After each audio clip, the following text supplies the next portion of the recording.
औज़ुबिल्लाहिमिनश्शैतानिर्रजीम बिस्मिल्लाहिर्रहमानिर्रहीम। अज़ीज़ तलबा, आज हम सेकंड ईयर की बुक स्टार्ट करने लगे हैं। सेकंड ईयर फ़िज़िक्स में 10 चैप्टर हैं और ये फ़र्स्ट ईयर की निस्बत कुछ लेंथी चैप्टर्स हैं, लेकिन आसान है, मुश्किल नहीं है। मैट्रिक में भी आप लोगों ने काफ़ी सारी चीज़ें पढ़ी हुई हैं, तो यहाँ पर थोड़ा सा एक्सटेंडेड फॉर्म में है। तो सेकंड ईयर फ़िज़िक्स की किताब का हम ये चैप्टर नंबर 12 पढ़ रहे हैं।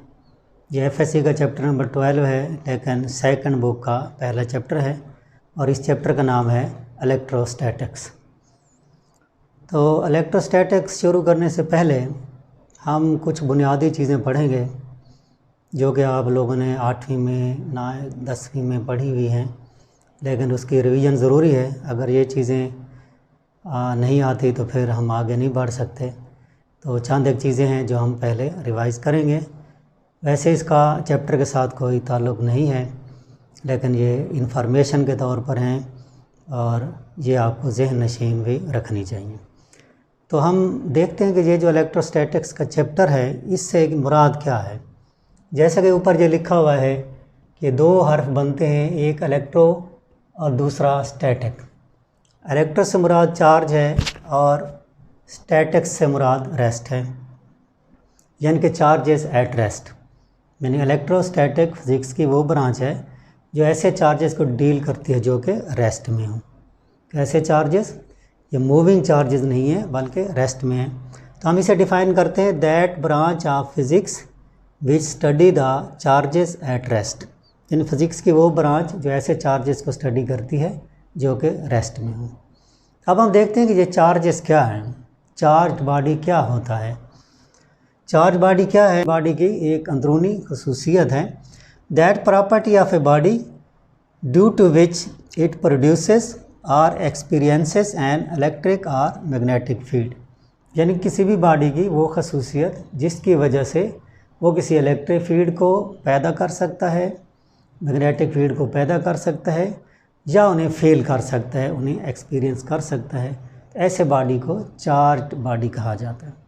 या दूसरा लफ्ज़ में सिंपल फॉर्म हम यूँ भी कह सकते हैं कि इट अट्रैक्ट्स और रिपेल्स अदर बॉडीज़। ये दूसरे जो चार्ज बॉडीज़ होंगे ये उन्हें अट्रैक्ट करेगा या रिपेल करेगा। इस तरह के बॉडीज़ को चार्ज बॉडीज़ कहा जाता है। अब हम देखते हैं कि ये जो चार्ज है इसकी वजूहात क्या हैं, इसकी काजेज़ क्या हैं कि किसी भी ऑब्जेक्ट पर चार्ज क्यों आ जाता है। आपने मुशाहिदा किया होगा अक्सर कि जब आप एक शॉपिंग बैग प्लास्टिक का बना हुआ उसे लें और उसे बगल में दबाकर ऐसे ऐसे 2-3 बार बाहर की तरफ खींचें, यानी उसे रब करें और फिर उसे कागज़ के छोटे छोटे टुकड़ों करीब ले जाएं, ये उन्हें अपनी तरफ अट्रैक्ट कर लेता है। इसका मतलब ये कि ये बॉडी जो है वो चार्ज हो चुका है, ये शॉपिंग बैग है ये चार्ज हो चुका है और छोटे छोटे टीनी पार्टिकल्स को ये अट्रैक्ट कर लेता है। तो रबिंग की वजह से चार्ज आ जाता है। तो चार्ज की वजह क्या है, काजेज़ क्या हैं? इसके काजेज़ ये हैं कि चार्ज किसी बॉडी पर तब आता है जब उसमें इलेक्ट्रॉन दाखिल कर दिए जाएँ या वहाँ से इलेक्ट्रॉन खारिज कर दिए जाएँ। यानी कि lack of electron and excess of electron की वजह से कोई भी बॉडी चार्ज हो जाता है। ये एग्जांपल आपने पढ़ी हुई है, हम रिवाइज़ कर देते हैं कि मसलन सोडियम एटम हम लेते हैं। सोडियम एटम में जो प्रोटॉन हैं ये 11 होते हैं और इलेक्ट्रॉन जो है ये भी 11 होते हैं। ठीक है, 11 इलेक्ट्रॉन होते हैं और 11 ही प्रोटॉन होते हैं। और इसकी जो इलेक्ट्रॉनिक कॉन्फ़िगरेशन है वो किस तरह बनती है कि न्यूक्लियस के गिर्द पहले शेल में 2 इलेक्ट्रॉन होते हैं, दूसरे शेल में इसके 10 इलेक्ट्रॉन हो जाते हैं, 8 इलेक्ट्रॉन आ जाते हैं। ये टोटल मिलाकर 10, एक इलेक्ट्रॉन बाकी बच जाता है जो आखिरी शेल में चला जाता है, जिसे आउटर मोस्ट शेल कहा जाता है। तो सोडियम की एक इलेक्ट्रॉन वहाँ पे चला जाता है। अगर हम सोडियम का ये इलेक्ट्रॉन खारिज कर दें तो इक्वेशन कुछ इस तरह बनेगी, सोडियम Na+ प्लस इलेक्ट्रॉन। एक इलेक्ट्रॉन हम इसका खारिज कर दें, रिमूव कर दें, तो सोडियम पर प्लस चार्ज आ जाएगा। क्यों प्लस चार्ज आएगा? क्योंकि इलेक्ट्रॉन और प्रोटॉन तो इसमें बराबर हैं, लेकिन एक इलेक्ट्रॉन हमने खारिज कर दिया तो इसमें इलेक्ट्रॉन बच गए 10 और प्रोटॉन बच गए 11। प्रोटॉन चूँकि ज़्यादा हैं, प्रोटॉन का चार्ज पॉजिटिव होता है, तो पॉजिटिव चार्ज इस पर ज़्यादा हो जाता है, लिहाजा यहाँ पर सोडियम पर पॉजिटिव चार्ज आ जाता है। ये क्या है? Due to lack of electron, due to lack of electron, यानी कि इलेक्ट्रॉन की कमी की वजह से इस पर पॉजिटिव चार्ज आ गया है। अब इसी तरह हम क्लोरीन के एग्जांपल ले लेते हैं। क्लोरीन में जो प्रोटॉन हैं ये 17 होते हैं और इलेक्ट्रॉन भी 17 होते हैं। अब क्लोरीन में एक इलेक्ट्रॉन अगर ऐड कर दिया जाए तो इक्वेशन कुछ इस तरह बनेगी, क्लोरीन प्लस इलेक्ट्रॉन, तो ये बन जाएगा क्लोरीन माइनस, क्योंकि इस पर एक इलेक्ट्रॉन जमा हो जाएगा। एक इलेक्ट्रॉन जमा करने से, यानी एक इलेक्ट्रॉन जमा कर दिया जाए तो इलेक्ट्रॉन 18 हो जाएंगे और प्रोटॉन की तादाद वही 17 रहती है। लिहाजा जो नेगेटिव चार्ज है, इलेक्ट्रॉन पर नेगेटिव चार्ज है होता है, ये नेगेटिव चार्ज वाले पार्टिकल ज़्यादा हो गए हैं और पॉजिटिव चार्ज वाले कम हैं, लिहाजा क्लोरीन पर नेगेटिव चार्ज आ जाता है। ये काज है कि कोई बॉडी चार्ज क्यों होता है, या तो उसमें से इलेक्ट्रॉन निकाल दिए जाते हैं या उसमें इलेक्ट्रॉन ऐड कर दिए जाते हैं। अगर इलेक्ट्रॉन ऐड कर दिए जाए, यानी एक्सेस ऑफ इलेक्ट्रॉन होगी, तो उस पर नेगेटिव चार्ज आ जाएगा। अगर इलेक्ट्रॉन रिमूव कर दिए जाएँ, खारिज कर दिए जाएँ, तो ये लैक ऑफ इलेक्ट्रॉन होगा और उस बॉडी पर पॉजिटिव चार्ज आ जाएगा। ठीक है, ये तरीका है कि कोई बॉडी पॉजिटिव चार्ज क्यों होता है और नेगेटिवली चार्ज क्यों होता है। तो यहाँ से एक बात की और समझ आ रही है कि ये जो चार्जेस हैं इनकी दो किस्में हैं, types of charges, types of charges. चार टाइप्स ऑफ चार्जेस कितनी हैं? वो दो हैं, यानी कि एक पॉजिटिव चार्ज है और दूसरा नेगेटिव चार्ज है। अब पॉजिटिव चार्ज किस वजह से होता है? लैक ऑफ इलेक्ट्रॉन, और नेगेटिव चार्ज होता है एक्सेस ऑफ इलेक्ट्रॉन्स। तो यहाँ पर दो किस्में चार्ज आ गए, पॉजिटिव और नेगेटिव। अब इसमें जो पॉजिटिव चार्ज है, पॉजिटिव चार्ज को रिपेल करता है, नेगेटिव चार्ज को रिपेल करता है, जबकि पॉजिटिव और नेगेटिव चार्जेस एक दूसरे को अट्रैक्ट करते हैं। ये चार्जेस की प्रॉपर्टीज़ हैं, चार्जेस की खसूसियात हैं, यानी कि similar charges attract each other, similar charges, या इन्हें हम कहते हैं लाइक चार्जेस, लाइक चार्जेस। ये क्या करेंगे? ये रिपेल करेंगे, एक दूसरे को रिपेल करेंगे। और जो डिफरेंट चार्जेस हैं, डिफरेंट चार्जेस या अनलाइक चार्जेस, ये क्या करेंगे? ये अट्रैक्ट करेंगे। ये दो, ये डिफरेंट चार्जेस एक दूसरे को अट्रैक्ट करेंगे और सिमिलर चार्जेस एक दूसरे को रिपेल करेंगे। मसलन पॉजिटिव चार्ज को रिपेल करेगा, नेगेटिव चार्ज ये भी एक दूसरे को रिपेल करेंगे। ठीक है, जबकि पॉजिटिव चार्ज, नेगेटिव चार्ज ये एक दूसरे को अट्रैक्ट करेंगे, इनके दरमियान फोर्स ऑफ अट्रैक्शन होगी, और जो सिमिलर चार्जेस हैं उनके दरमियान फोर्स ऑफ रिपल्शन होगी। ये चार्जेस की कुछ खसूसियात हैं कि similar charges repel each other and dissimilar charges attract each other.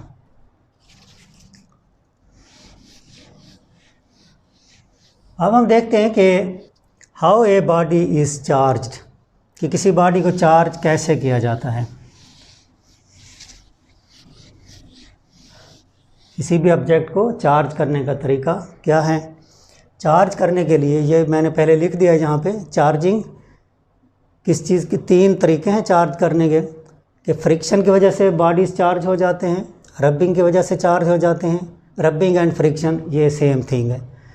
दूसरे नंबर पर कंडक्शन, इसके ज़रिए बॉडीज़ को चार्ज किया जा सकता है, और फिर इंडक्शन के ज़रिए भी बॉडीज़ को चार्ज किया जा सकता है। रबिंग की एग्जांपल मैंने आप लोगों को पहले ही दी है कि जब हम एक शॉपिंग बैग को बगल में दबा कर ऐसे रब करते हैं तो वो चार्ज हो जाता है। तो यहाँ हम देखते हैं कि एक ग्लास रॉड लें, ग्लास रॉड और उसे सिल्क के साथ रब करें। ठीक है, इसी तरह एक प्लास्टिक का राड लें, प्लास्टिक राड, और इसे भी सिल्क के साथ रब करें। ग्लास राड को सिल्क के साथ रब करें, प्लास्टिक राड को सिल्क के साथ रब करें, और फिर छोटे छोटे कागज़ के टुकड़े रखें। तो ये राड, रब शुदा राड जब इनके करीब लेकर आएंगे तो ये इन टुकड़ों को अपनी तरफ अट्रैक्ट कर लेंगे, उठा लेंगे। यानी सिल्क के साथ ग्लास राड को जब रब करेंगे तो इस पर चार्ज आ जाएगा, और इस चार्ज की वजह से ये कागज़ के छोटे छोटे टुकड़ों को अपनी तरफ अट्रैक्ट कर लेगा। सिमिलरली प्लास्टिक का राड, उसको भी सिल्क के साथ रब किया जाए तो वो भी प्लास्टिक के छोटे छोटे टुकड़ों को अपनी तरफ अट्रैक्ट करेगा। लेकिन जो ग्लास राड है इस पर पॉजिटिव चार्ज आ जाता है सिल्क के साथ रब करने से, और प्लास्टिक के राड पर नेगेटिव चार्ज आ जाता है सिल्क के साथ रब करने। ठीक है, जब हम इन दोनों राड्स को एक दूसरे करीब लाएंगे तो इनके दरमियान भी अट्रैक्शन होगी। ये फ्रिक्शन और रबिंग का तरीका है। इस तरीक़ा से किसी भी बॉडी को चार्ज किया जा सकता है। नेक्स्ट मेथड है कंडक्शन, कि कंडक्शन के ज़रिए भी ऑब्जेक्ट्स को चार्ज किया जा सकता है। बस हमारे पास दो मेटल राड हैं, ये मेटल राड और एक और भी मेटल राड है।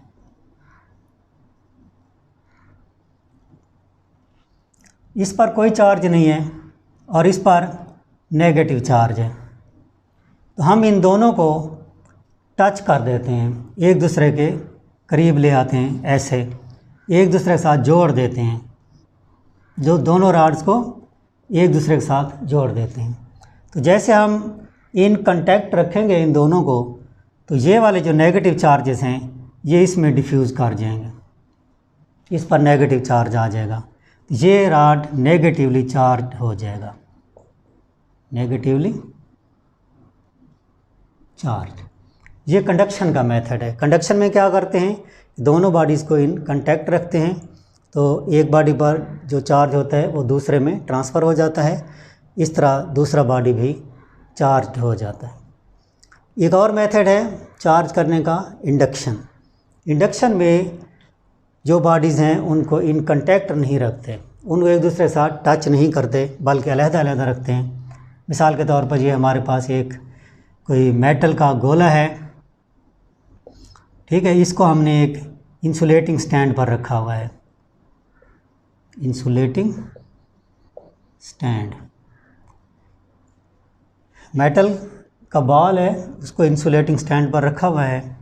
अब इसके करीब हम एक राड लेकर आते हैं और इस राड पर नेगेटिव चार्ज है, इस राड पर नेगेटिव चार्ज है। जैसे हम यहाँ पर नेगेटिव चार्ज लेकर आएंगे, क्योंकि ये मेटल है, मेटल हो या कोई भी मटेरियल हो उसमें एटम्स मौजूद होते हैं, तो इसके एटम्स के जितने भी पॉजिटिव चार्जेस हैं वो इस साइड पर आ जाएंगे और नेगेटिव चार्जेस दूसरी साइड पर चले जाएंगे। ठीक है, ये टच नहीं करना, ये हमने इसको टच नहीं किया, बल्कि इसको इसके करीब लेकर आएंगे तो इसका नेगेटिव चार्ज इसके पॉजिटिव चार्ज को अपनी तरफ अट्रैक्ट कर लेगा और इसके नेगेटिव चार्ज को दूसरी साइड पर धकेल देगा। अब हम इस तरह करते हैं कि इसको अर्थ कर देते हैं, ठीक है, ज़मीन के साथ कांटेक्ट कर देते हैं। जैसे हम इसे अर्थ करेंगे, ये जो नेगेटिव चार्जेस हैं ये यहाँ से निकल कर ज़मीन में चले जाएंगे, अर्थ हो जाएंगे, और बाकी ये जो मेटल रॉड बचेगा, ये सिचुएशन अब इस तरह होगी कि मेटल रॉड इस पर ये पॉजिटिव चार्ज बच जाएगा, नेगेटिव चार्ज इसका चला जाएगा। तो इस तरीक़ा से ये मेटल का जो बॉल है ये चार्ज हो जाएगा और इस तरीक़ा को इंडक्शन कहा जाता है। ये इस तरह इंडक्शन के तरीक़े से भी हम बॉडीज़ को चार्ज कर सकते हैं। मैंने आपको ये समझा दिया है कि इलेक्ट्रोस्टैटिक इंडक्शन के ज़रिया बॉडीज़ चार्ज कैसे होते हैं। ठीक है, अब आप लोग जो है ना एक एनिमेटेड वीडियो देखें, उसमें मज़ीद क्लियर हो जाएगा कि इलेक्ट्रोस्टैटिक इंडक्शन के ज़रिया बॉडीज़ को चार्ज कैसे किया जाता है, ये देखें। इंडक्शन के ज़रिए हमने देखना है कि कैसे बॉडीज़ चार्ज होते हैं। इसमें हम एक सफ़ियर लेंगे और उसके साथ एक नेगेटिव चार्ज बॉडी लेकर आएंगे, जिसकी वजह से नेगेटिव साइड पर उसका पॉजिटिव चार्ज आ जाएगा और उसके अपोजिट साइड पर नेगेटिव चार्ज चला जाएगा। ये याद रहे कि ये जो सफ़ियर है ये कंडक्टिंग है और जिस स्टैंड पर ये लगा हुआ है वो नॉन कंडक्टिंग है।